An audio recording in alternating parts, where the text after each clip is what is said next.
إن الحمد لله نحمده ونستعينه ونستغفره ونعوذ بالله من شرور أنفسنا ومن سيئات أعمالنا من يهده الله فلا مضل له ومن يضلل فلا هادي له وأشهد أن لا إله إلا الله وحده لا شريك له وأشهد أن محمدا عبده ورسوله أما بعد فإن خير الحديث كتاب الله وخير الهدي هدي محمد صلى الله عليه وسلم وشر الأمور محدثاتها كل محدثة بدعة وكل بدعة ضلالة وكل ضلالة في النار وكما قال عليه الصلاة والتسليم. بعد أعوذ بالله من الشيطان الرجيم. بسم الله الرحمن الرحيم. يا أيها الذين آمنوا اتقوا الله حق تقاته ولا تموتن إلا وأنتم مسلمون. يا أيها الناس اتقوا ربكم الذي خلقكم من نفس واحدة وخلق منها زوجها وبث منهما رجالا كثيرا ونساء واتقوا الله الذي تساءلون به والأرحام إن الله كان عليكم رقيبا.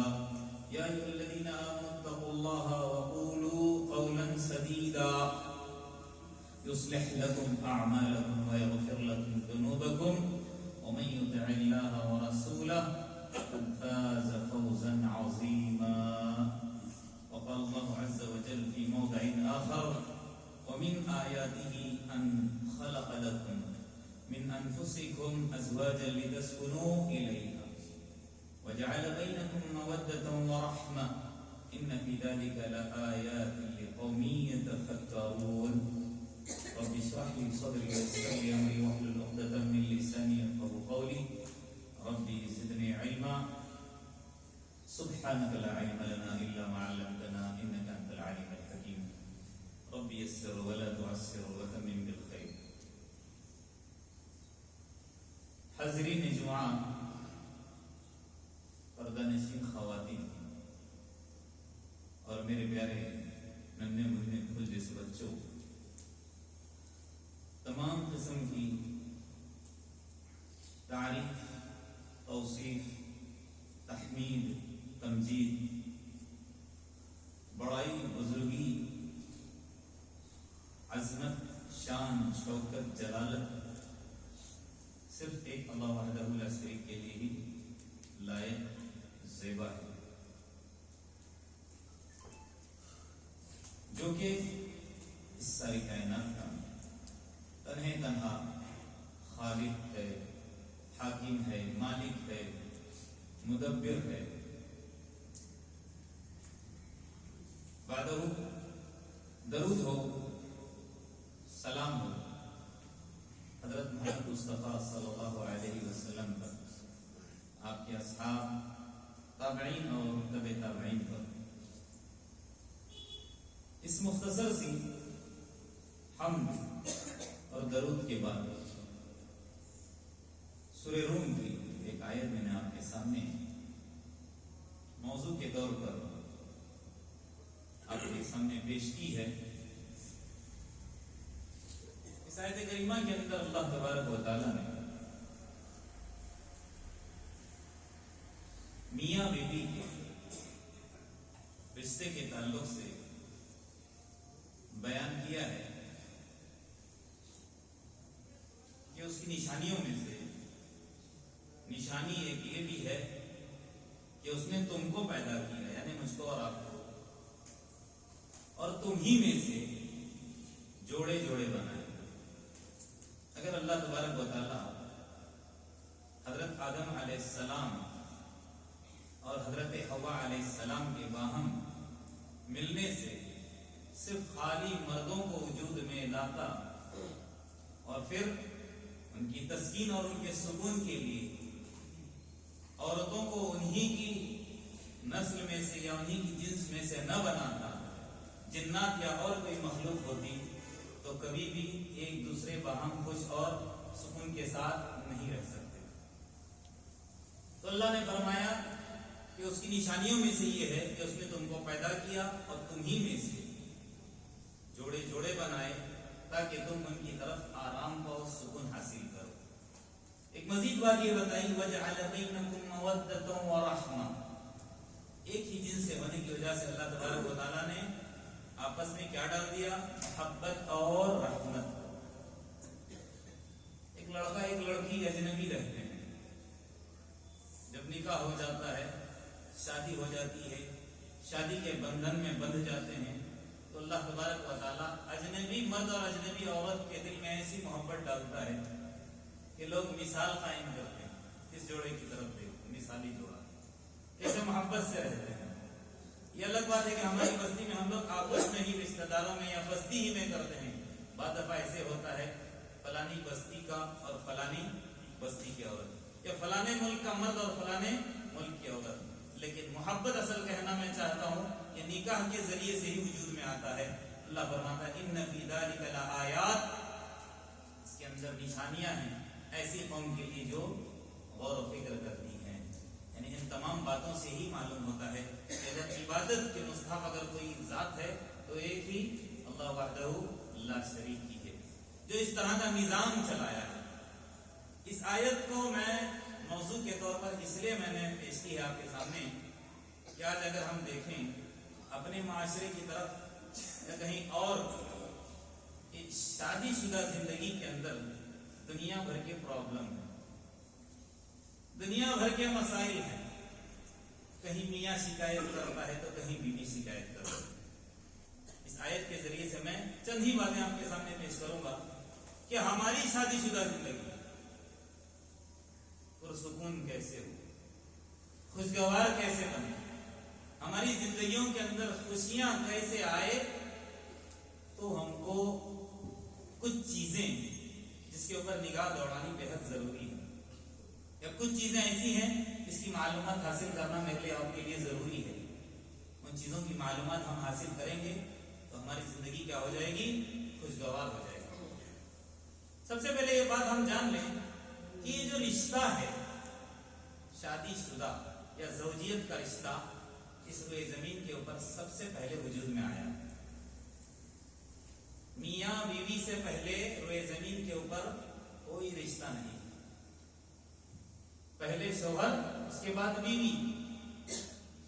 اب ان کے باہم ملنے سے جو رشتے آئے وہ اولاد، وہ ماں، وہ باپ، وہ بھائی، وہ بہن، وہ دادا، وہ پوتا، وہ چاچا، وہ چاچی، نانا نانی، جتنے بھی ہم رشتے کہتے ہیں وہ بعد میں وجود میں آئے۔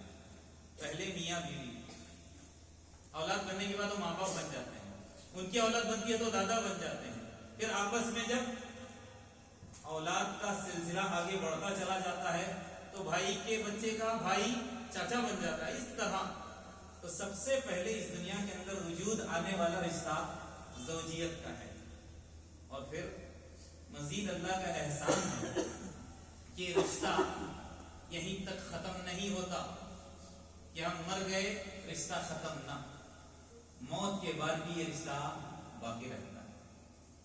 وہ لوگ غلط ہیں جو کہتے ہیں کہ مرنے کے بعد رشتے ٹوٹ جاتے ہیں، نہ، مرنے کے بعد رشتہ ٹوٹتا نہیں، مزید مضبوط ہو جاتا ہے، لیکن اگر ایمان پر اور صحیح عقیدے پر اس کی موت ہو جائے تو، ورنہ حقیقت میں مرنے کے بعد سمجھ لیجیے کہ رشتہ ختم۔ اگر شوہر جنت میں یا بیوی جہنم میں رشتہ ختم، یا شوہر جہنم میں بیوی جنت میں رشتہ ختم، سمجھ لیجیے صحیح عقیدے پر اگر موت ہوئی ہے تو یہ رشتہ کہاں تک جائے گا؟ جنت تک جائے گا۔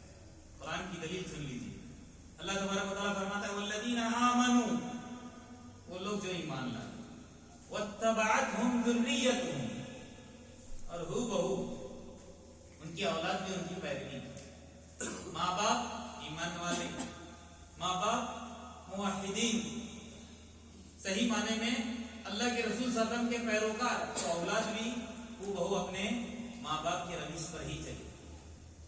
جیسے ماں باپ نے اللہ کی معرفت حاصل کی، نبی کی معرفت حاصل کی اولاد نے بھی، تو اللہ تبارک و تعالیٰ فرماتا ہے الحقنا بہم ذریتہم، جنت میں ان کی اولاد کو بھی ان کے ساتھ ملاؤں گا۔ اب بعد دفعہ کیا ہوتا ہے، دنیا کے اندر ماں باپ ذرا زیادہ متقی تھے تقوی زیادہ تھا تو اللہ نے ان کے درجات بلند کر دیے، اور اولاد ہو سکتا ہے کہ کم متقی تھی لیکن ایمان والی تھی، دونوں کا ایمان پر انتقال ہوا، لیکن جنت میں جانے کے بعد کسی کا درجہ زیادہ ہونے کی وجہ سے وہ اعلیٰ درجے پر اور درجہ کم ہونے کی وجہ سے ذرا کم درجے پر فائز۔ لیکن یہاں اللہ تبارک و تعالیٰ کیا فرما رہا ہے کہ ماں باپ اعلیٰ درجے میں فائز ہیں اور اولاد سے ملنا چاہتے ہیں تو اللہ ان کے درجے سے نیچے کر کے ان سے نہیں ملائے گا، بلکہ اولاد کا درجہ بلند کر کے ماں باپ سے ملا دے گا۔ اللہ تبارک و تعالیٰ کیا فرمایا؟ والذین آمنوا واتبعتهم ذریتهم بإیمان الحقنا بهم ذریتهم وما ألتناهم من عملهم من شیء۔ پھر اللہ تبارک و تعالیٰ کہتا ہے کہ ان کا درجہ نہیں گھٹائے گا، کن کا؟ ماں باپ کا۔ پھر آگے فرماتا ہے کل امرئ بما کسب، ہر ایک انسان کو اس کی جو کمائی ہوتی ہے وہی اس کو حاصل ہوتی ہے۔ لیکن میں کہنا یہ چاہتا ہوں کہ یہ جو شادی شدہ کا رشتہ ہے، پاکیزہ رشتہ، میاں بیوی والا رشتہ، یہ کہاں تک جاتا ہے؟ جنت کے اندر تک چلا جاتا ہے۔ جنت میں جانے کے بعد آپس میں جب ساتھ میں رہیں گے تو اس دنیا کا بھی ذکر کریں گے، کیا کہیں گے؟ انا کنا قبل فی اہلنا، ہم دنیا کے اندر تھے، گھر کے اندر رہتے تھے دینی ماحول کے اندر۔ اگر بے دینی والا ماحول ہوگا تو اس طرح کی بات ہو ہی نہیں سکتی۔ دینی ماحول جس گھر کے اندر رہتا ہے تو وہ جنت کے اندر جا کر ذکر کریں گے انا کنا قبل فی اہلنا، ہم دنیا کے اندر اپنے گھروں میں رہا کرتے تھے، مشفقین، ڈر رہے تھے۔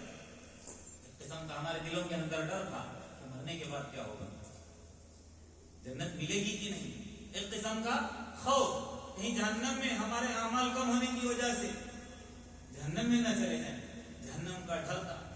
جنت کی بھی امید تھی، انا کنا قبل فی اہلنا مشفقین۔ آگے کیا کہتے ہیں؟ فمن اللہ علینا، اللہ نے ہمارے اوپر احسان کیا، ووقانا عذاب السموم، اور جہنم کے عذاب سے اللہ تبارک و تعالیٰ نے ہم کو نجات دی، اور آج ہم کہاں ہیں؟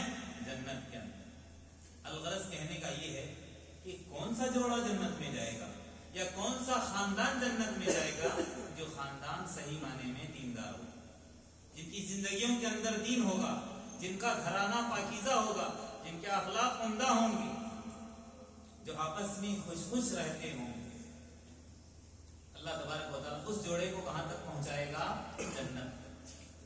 اس خاندان کو کہاں تک پہنچائے گا؟ جنت تک۔ اگر گھرانہ صحیح نہیں ہے، خاندان صحیح نہیں ہے تو پھر نقصان، خسارہ ہے۔ تو ہم کیسے جنت تک پہنچے، یہ جوڑا جنت تک کیسے پہنچے؟ تو کچھ باتیں ہیں، اس میں سے سب سے پہلی بات کیا ہے کہ میاں بیوی کو دیندار ہونا ضروری ہے۔ اللہ کے رسول صلی اللہ علیہ وسلم نے شادی سے پہلے ہی جب اگر کوئی لڑکا کسی لڑکی سے شادی کرنا چاہتا ہے تو اس کو ایک صلاح دی ہے، اس کو مشورہ دیا ہے، یا یوں کہہ سکتے ہیں کہ اللہ کے رسول نے ہم کو تعلیم دی ہے، کس بات کی؟ اذا خطب الیکم من ترضون دینہ وخلقہ فزوجوہ۔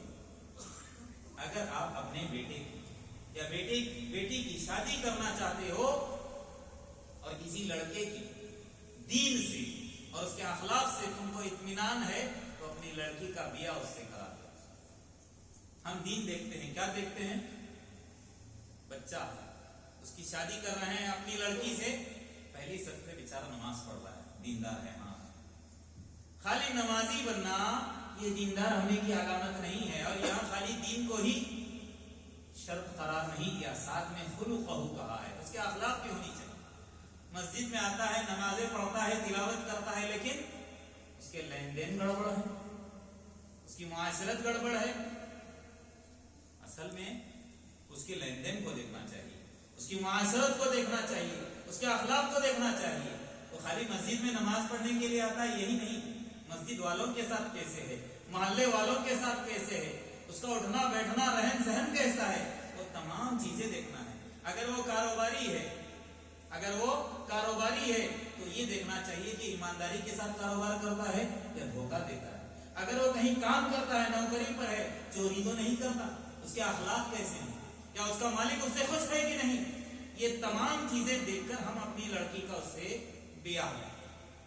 تو کیا کہا گیا کہ دیندار ہونا ضروری ہے، تب جا کر وہ خاندان پرسکون ہوتا ہے، خوشگوار ہوتا ہے، وہاں پر خوشیاں ہی خوشیاں رہتی ہیں۔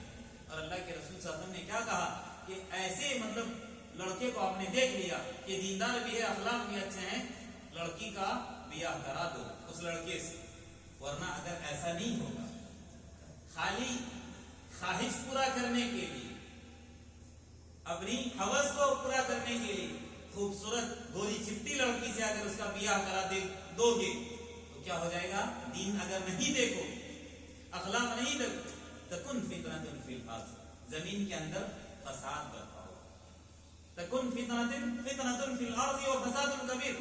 معاملہ کیا ہوتا ہے، مہینہ 2 مہینہ خوشی خوشی گزارتے ہیں جب تک ان کا من نہیں بھرتا، جب من بھر جاتا ہے، جب دل بھر جاتا ہے، ایک دوسرے سے تھوڑی دیر کے لیے جو اطمینان چاہتے تھے ہوس مٹ جاتی ہے، پھر اس کے بعد معاملہ کہاں تک چلا جاتا ہے؟ طلاق۔ کورٹ کچہری میں پھر گھومتے پھرتے رہتے ہیں، لاکھوں کا ہم نے خرچہ کیا، خوشیاں نہیں ہے نا۔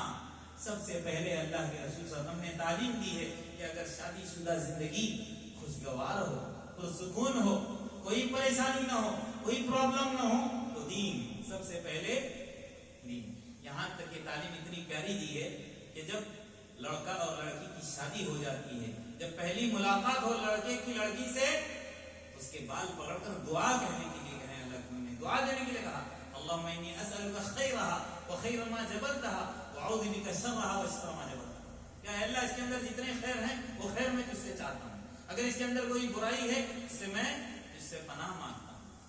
کیا مطلب ہے؟ یہ دعائیں اللہ کے رسول نے سکھائی ہیں تاکہ جب ہماری بنیاد پڑے نکاح کی، شادی کی، وہیں سے خیر ہی خیر آئے اور شیطان کے شر سے میں اور آپ محفوظ رہیں، یا ہمارا خاندان محفوظ رہے۔ اور یاد رکھیے، معاشرہ جو بگڑتا ہے نا، یہ میاں بیوی کی وجہ سے۔ میاں بیوی اگر پرسکون زندگی گزار رہے ہیں، اولاد اچھی رہتی ہے، اولاد اچھی رہتی ہے، خاندان اچھا، خاندان اچھا، معاشرہ اچھا۔ لیکن اگر میاں بیوی ہی صحیح نہیں تو اولاد صحیح نہیں، اولاد صحیح نہیں، خاندان صحیح نہیں، خاندان صحیح نہیں، پورا معاشرہ گھٹیا بگڑ جاتا ہے، سکون نام کی چیز نہیں رہتی ہے۔ اس لیے اللہ کے رسول نے اور شریعت نے بھی ہم کو تعلیم دی ہے کہ دعا کرتے رہیں۔ کیا دعا؟ ربنا هب لنا من ازواجنا وذرياتنا قرة اعین۔ اے اللہ، ہماری بیویاں ہمارے لیے، ہمارے بچے ہمارے لیے آنکھوں کی ٹھنڈک بنے۔ کیا مطلب؟ کیا مطلب ہے اس کا کہ ہماری اولاد اور ہماری بیویاں ہمارے آنکھوں کی ٹھنڈک بنے؟ ایک آدمی باہر چاہے جتنی سکون اس کو حاصل ہو، اگر گھر کے اندر اس کو سکون نہیں ہے، حقیقت میں اس کو سکون نہیں۔ لیکن اگر گھر میں اس کی گھر والی اچھی ہے، اولاد اچھی ہے، باہر کے چاہے جتنے مسائل کیوں نہ ہو، اس کا سامنا کرنے کے لیے تیار رہتا ہے، ورنہ ہمیشہ ٹینشن میں رہتا ہے کہ گھر میں سکون نہیں۔ لہذا گھر سے ہی انسان کی زندگی بنتی بھی ہے اور بگڑتی بھی ہے۔ تو کیا اللہ کے رسول صلی اللہ علیہ وسلم نے اور اللہ تبارک و تعالیٰ نے تعلیم دی ہے، ربنا هب لنا من ازواجنا وذرياتنا قرة اعین۔ پھر کیا فرمایا، وجعلنا للمتقین اماما۔ اللہ ہم کو متقیوں کا امام بنا دے۔ بستی والے متقیوں کا نہیں ہے، یہاں پر اس آیت کے اندر یہ کہا گیا ہے کہ اللہ میرے اولاد کو، میری گھر والی کو، میرے گھر والوں کو متقی بنا دے، اور بحیثیت سرپرست بنے کے میں ان کا کیا بن جاؤں، میں ان کا کیا بن جاؤں، امام بن جاؤں۔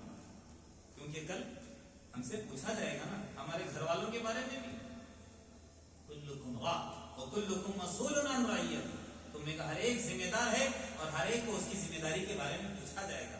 گاؤں کا صدر اور گاؤں کا سیکرٹری کا معاملہ نہیں ہے، گھر کے ہم صدر ہیں، 10-15 افراد رہتے ہیں، ان پر ہماری کیسی حکومت ہے اس کے بارے میں بھی پوچھا جائے گا۔ کہیں ہم زیادتی تو نہیں کرتے ہیں، کہیں ظلم تو نہیں کرتے ہیں، کسی کے ساتھ ناانصافی تو نہیں ہو رہی، تو یہ ہم سے پوچھا جائے گا۔ تو دعا کس طرح ہے، ربنا هب لنا من ازواجنا وذرياتنا قرة اعین واجعلنا للمتقین اماما۔ سب سے پہلی بات کہ اگر ہم چاہتے ہیں کہ ہمارا گھرانہ خوشگوار ہو، ہمارے آپس میں الفت اور مودت بنی رہے، تو دین لازم ہے۔ اپنے گھر کو کیا کرو تم، دیندار کرو۔ گھریلو ماحول ہمارا کیا ہونا چاہیے، دیندار ہونا چاہیے، بے دینی نہ آنے پائے، جس کی وجہ سے پھر ہمارا سکون غارت ہو جائے۔ دوسری چیز، ہم چاہتے ہیں کہ میاں بیوی خوش رہیں، تو حسن ظن کا مطلب ہے اچھا گمان، بدگمانی نہیں ہونی چاہیے۔ میاں بیوی کے بیچ میں بدگمانی نہیں ہونی چاہیے. کیا مطلب ہے بدگمانی کا؟ شک کی مزاج. لڑکا لڑکی کے بارے میں شک اور لڑکی لڑکے کے بارے میں شک، ایسا نہیں ہونا چاہیے. معاملہ کیا ہونا چاہیے؟ اچھا گمان رکھو. مرد اپنی عورت کے کہیں اور عورت اپنے مرد کے کہیں اچھا گمان ہو. اس حدیث کو سننے کے بعد کبھی آپ اپنی گھر والیوں پر یا گھر والی اپنے گھر والے پر شک نہیں کرے گی. اللہ کے رسول صلی اللہ علیہ وسلم فرماتے ہیں، ذرا حدیث سن لیں. اللہ کے رسول کا فرمان ہے، ان ابلیس یضع عرشہ علی الماء. ابلیس شیطان کیا کرتا ہے؟ اپنا تخت یا اپنی کرسی پانی کے اوپر رکھتا ہے. ثم یبعث سرایاہ، پھر اپنی فوجی کو بھیج دیتا ہے، اپنی ملٹری کو بھیج دیتا ہے. کہاں بھیج دیتا ہے؟ یفتنون الناس، جاؤ لوگوں کے اندر جا کر وسوسے ڈالو، فتنہ عام کرو، آپس میں لڑاؤ جھگڑے کراؤ. فَأَدْنَاهُمْ مِنْهُمْ مَنْزِلَةً أَعْظَمُهُمْ دَرَجَةً. جب مکھیا جو شیطانوں کا ہوتا ہے نا، اپنی فوج کو بھیجتا ہے آپس میں لڑوانے کے لیے. جب وہ لڑائیاں جھگڑے آپس میں کرا کر جب واپس آتے ہیں، فَأَدْنَاهُمْ مِنْهُمْ مَنْزِلَةً أَعْظَمُهُمْ فِتْنَةً. اس مکھیا کے پاس یا جو لیڈر تھا شیطان کا، سب سے زیادہ قریبی وہ ہوتا ہے منزلت کے اعتبار سے جو سب سے بہترین فتنہ کرتا ہے. اب بہترین فتنہ کیا ہے؟ ذرا آگے سنیں. شیطان جاتا ہے لڑائیاں کرنے کے لیے، دوستوں کے بیچ میں، محلے والوں کے بیچ میں، پڑوسیوں کے بیچ میں لڑائیاں جھگڑے کرا کے آپس میں ان کے پھوٹ ڈال کے آ جاتا ہے. لیکن ایک شیطان ایسا بھی ہوتا ہے، وہ کیا کہتا ہے؟ ما ترکتہ حتی فرقت بینہ وبین زوجتی. میرے آقا، میں گیا ایک گھر کے اندر، میاں بیوی بڑے خوش رہ رہے تھے، بہت پیارا خاندان تھا، آپس میں اتنی محبت تھی، اتنی الفت تھی کہ ایک دوسرے کو معاف کرنے والے، ایک دوسرے کو درگزر کرنے والے، بہت پیار سے رہ رہے تھے. میں نے جا کر شک ڈال دیا، وسوسہ ان کے ذہن کے اندر ڈال دیا، ایک بات پر ان کو آپس میں لڑوایا. ایسی لڑائی میں نوبت کہاں تک آئی؟ طلاق. اب ایک دوسرے کو میں نے کیا کر دیا؟ ما ترکتہ، میں نے نہیں چھوڑا، حتی فرقت، یہاں تک کہ دونوں میں جدائی ڈال دی، بینہ وبین زوجتہ، اس کے اور اس کی بیوی کے درمیان. اب جو شیطان اتنا خوش ہوتا ہے کہ سارے شیطان آ کر اپنی اپنی کارگزاریاں سنا رہے تھے، اس کی کارگزاری سے ایسے خوش ہو جاتا ہے فیلتزمہ، اس کو پکڑ کر چمٹا لیتا ہے، اپنے گلے لگا لیتا ہے کہ واہ میرے پیارے، واہ میرے سر، تو نے ایسا کام کیا، اتنوں نے کام نہیں کیا. یعنی میاں بیوی کے بیچ میں پھوٹ ڈالنا، ان کو الگ کرنا، یہ بہت ہی بڑا فتنہ ہے شیطان کے نزدیک. اور اس کو معلوم ہے یہ بگڑ جاتے ہیں تو ساری کی ساری بستی، سارا کا سارا خاندان، سارا کا سارا ملک کیا ہو سکتا ہے؟ بگڑ سکتا ہے. تو لہذا حسن ظن سے کام لینا چاہیے، بدگمانی نہیں کرنا چاہیے. اچھا، ایک تو بدگمانی کرتے ہیں، بدگمانی کا موقع بھی نہ دیں. جب بات آ رہی ہے تو یہ بھی سمجھاتا چلو بدگمانی کا موقع کیا ہے. اب ہوتا کیا، اب نوجوان لڑکی نئی شادیاں ہوتی ہیں، باہر گھومتے رہتے اپنے دوستوں کے ساتھ، اپنے دوستوں کو کارگزاریاں سنانے کے لیے. اب رات 11 12 بجے 1 بجے رات تک باہر گھومتے رہتے ہیں. رات میں 1 بجے اپنے گھروں کو آتے ہیں. اب وہ جو لڑکی ہوتی ہے، اس کی بیوی، اس کے دل کے اندر شک ہوگا کہ کچھ نہ کچھ اس طرح کے خیالات آئیں گے کہ نہیں. تو ایسا موقع ہی نہ دیں کہ ہماری بیوی ہم سے ناراض ہو کہ کہاں تک تھے اب تک، 12 بج گیا، کہاں گئے تھے؟ ہو سکتا ہے کسی سہیلی سے، کسی پرانے فرینڈ سے، پرانے دوست سے ملے. یہ ایسا معاملہ نہیں ہونا چاہیے. عشاء کی نماز ہو جائے، اپنے گھروں میں چلے جاؤ، اللہ کو یاد کرو، ذکر و اذکار کرو، تلاوت کرو، آپس میں میاں بیوی، ماں باپ کے بیچ میں بیٹھ کر اچھے مذاکرے کرو. باہر گھومنا پھرنا یہ سب بند کرو. بدگمانی نہیں کرے گی عورتیں. اور اسی طرح اب مرد کا بھی معاملہ کیا ہوتا ہے، اب وہ باہر جاتا ہے اپنے کام سے. اب عورت بھی اپنے شوہر کو بدگمانی کا موقع نہ دے. اب وہ باہر گیا ہوا ہے، باہر سے جب وہ انٹری مارتا ہے گھر کے اندر آتے وقت، بعض دفعہ کیا ہوتا ہے، اس کی بیوی فون پر کسی سے بات کرتی ہے. بات تو کرتی ہے وہ اپنی اماں سے، بات تو کرتی ہے اپنے بھائی سے، بہن سے، لیکن بعض دفعہ کیا ہو جاتا ہے، وہ بات کرتے رہتی ہے، جب شوہر صاحب اندر آ جاتے ہیں یہ فون کاٹ دیتے ہیں. اب یہ فون کا کاٹنا اس کو بدگمانی کا موقع ہو جاتا ہے. اب ایسے موقع پر وہ عورتیں فون نہ کاٹیں تاکہ وہ بدگمانی کے اندر مبتلا نہ ہو. اب بات بھلے آپ کی پوری ہو جائے اور مزید کرتے رہیں. تاکہ اس کو اس بات کا یقین ہو کہ میرا شوہر کسی اور سے نہیں میری بیوی کسی اور سے نہیں اپنے بھائی سے ہی بات کر رہی، اپنی اماں سے بات کر رہی تھی، اپنی سہیلی سے بات کر رہی تھی، کسی اور غیر مرد سے بات نہیں کر رہی تھی. تو ایسا معاملہ کہنے کا مطلب یہ ہے کہ حسن ظن اس کو فوقیت دیں اور بدگمانی کا موقع نہ دیں. تو اس میں ہمارا کیا ہو جائے گا؟ خاندان خوشگوار ہوگا، ہمارا ماحول پاکیزہ ہوگا. تیسری بات کیا ہے؟ حسن سلوک، اچھا سلوک کریں. وعاشرهن بالمعروف، قرآن کہتا نا اپنی گھر والیوں کے ساتھ اچھائی کا معاملہ کرو، حسن سلوک کا معاملہ کرو، بہترین اخلاق کے ساتھ اس کے ساتھ پیش آ جاؤ. اللہ کے رسول صلی اللہ علیہ وسلم دیکھیے کس قدر اپنی گھر والیوں سے محبت کرتے تھے اور کتنا اچھا سلوک کرتے تھے. ایک موقع پر اللہ کے رسول صلی اللہ علیہ وسلم سفر میں تھے، اپنے ساتھیوں سے کہا آپ لوگ آگے چلتے رہو، اپنے ساتھیوں کو آگے بھیج دیا اور حضرت عائشہ رضی اللہ عنہا سے دوڑ کا مقابلہ کیا. رابعہ بن عائشہ خود فرماتی ہیں جب اللہ کے رسول اور میں آپس میں رننگ یعنی دوڑ کا مقابلہ کیے تو میں آگے نکل گئی اور اللہ کے رسول ہم پیچھے رہ گئے. تو میں نے کہا دیکھیے اللہ کے رسول میں جیت گئی اور آپ ہار گئے. اللہ کے رسول نے اس وقت کچھ نہیں کہا. یہ ہوتا ہے حسن سلوک. تھوڑے دنوں کے بعد ذرا ہڈی کھٹی ہو گئی، حضرت عائشہ رضی اللہ عنہا ذرا موٹی ہو گئی تو اللہ کے رسول نے کہا کہ آج چلیے مقابلہ کرتے ہیں. دوسری مرتبہ جب مقابلہ ہوا تو اللہ کے رسول صلی اللہ علیہ وسلم آگے نکل گئے اور یہ پیچھے رہ گئی. تو اللہ کے رسول نے صرف اتنا کہا فتیل کا بدل کا، یہ معاملہ برابر ہو گیا. پچھلی دفعہ آپ جیت گئی تھی اور اب کی دفعہ میں جیت گیا، ابھی معاملہ ختم، برابر کا ہو گیا، نہ کوئی آگے نہ کوئی پیچھے. کہنے کا مطلب یہ ہوتا ہے اس میں ہر معاملے میں اپنی گھر والی کو ساتھ دینا چاہیے.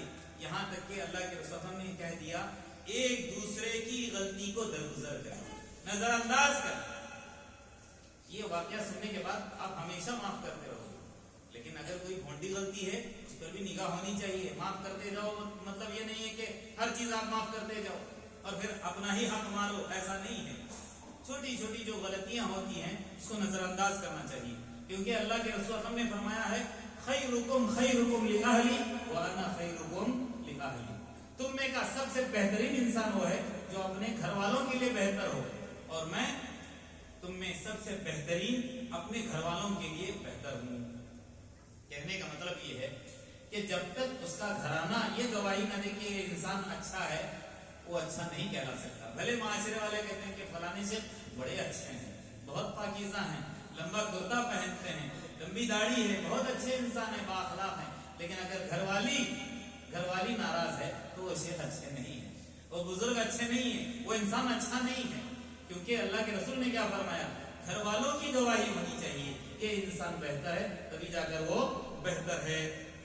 اچھا، درگزر کے تعلق سے میں نے کہا نا، ایک مرتبہ ایک صحابی نے اللہ کے رسول صلی اللہ علیہ وسلم سے پوچھا کہ میرے چند غلام ہیں، اب جب ان سے خطا ہوتی ہے تو میں ان کو کتنی دفعہ معاف کروں؟ سوال کیا، غلطی کرتے ہیں نا نوکر چاکر، تو ان کو کتنی دفعہ معاف کریں؟ اللہ کے رسول صلی اللہ علیہ وسلم نے فرمایا ایک دن میں 70 مرتبہ. ہم ساری لائف میں اپنی بیوی کو 70 مرتبہ معاف کیے یا نہیں اللہ کو معلوم. اللہ کے رسول کیا کہہ رہے ہیں؟ غلام کو ایک دن میں 70 مرتبہ معاف کیجیے.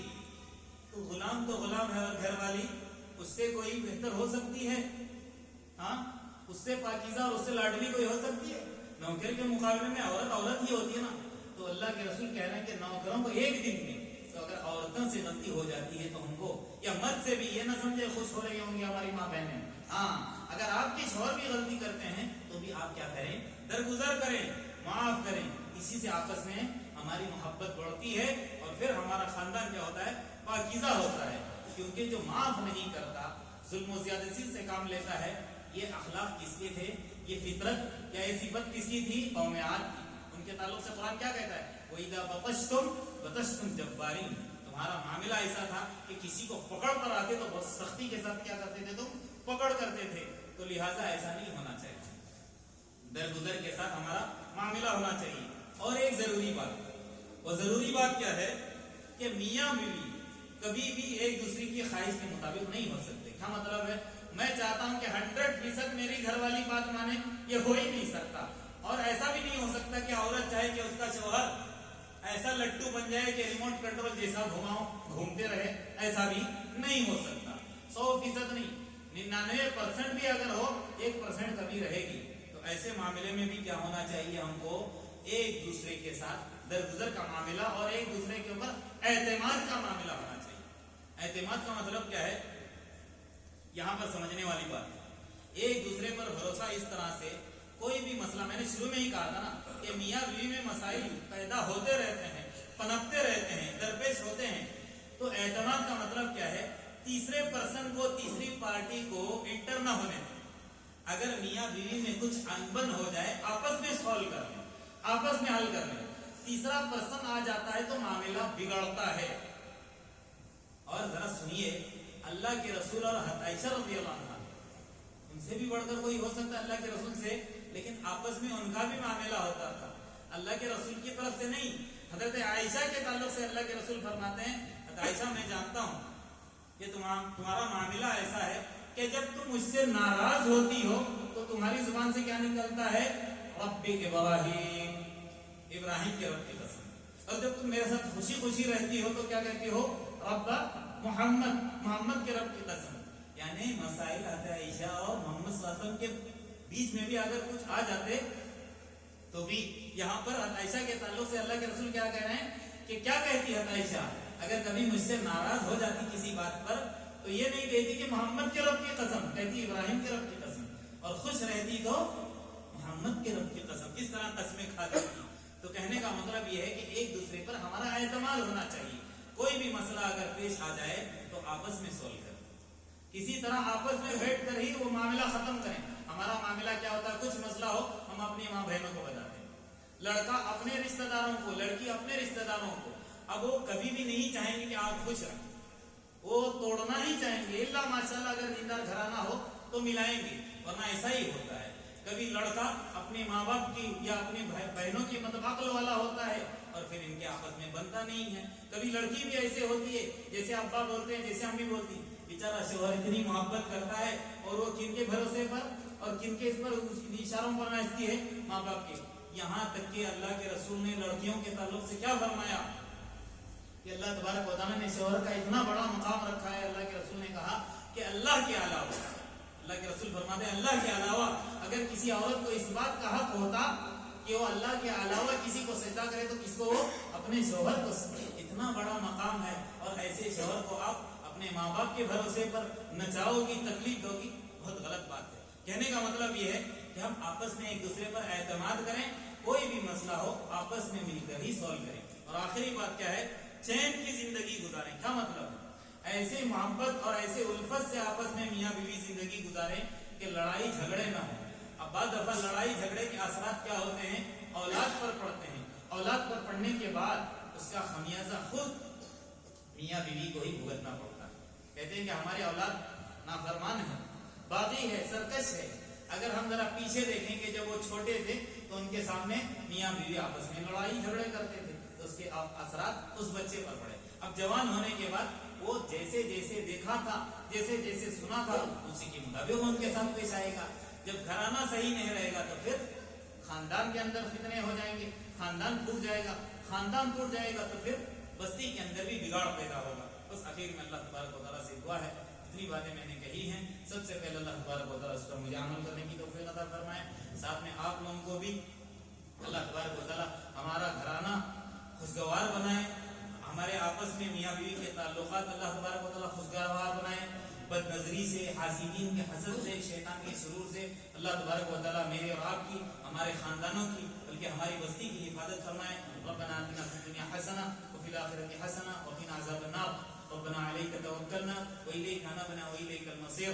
ربنا ظلمنا انفسنا وان لم تغفر لنا وترحمنا لنکونن من الخاسرین۔ ربنا تقبل منا انک انت السمیع العلیم وتب علینا انک انت التواب الرحیم۔ آمین۔ سبحان ربک رب العزة عما یصفون وسلام علی المرسلین والحمد للہ رب العالمین۔ بارك الله لي ولكم في القرآن العظيم ونفعني وإياكم بما فيه من الآيات والذكر الحكيم. أقول قولي هذا أستغفر الله لي ولكم ولسائر المسلمين من كل ذنب فاستغفروه إنه هو الغفور الرحيم.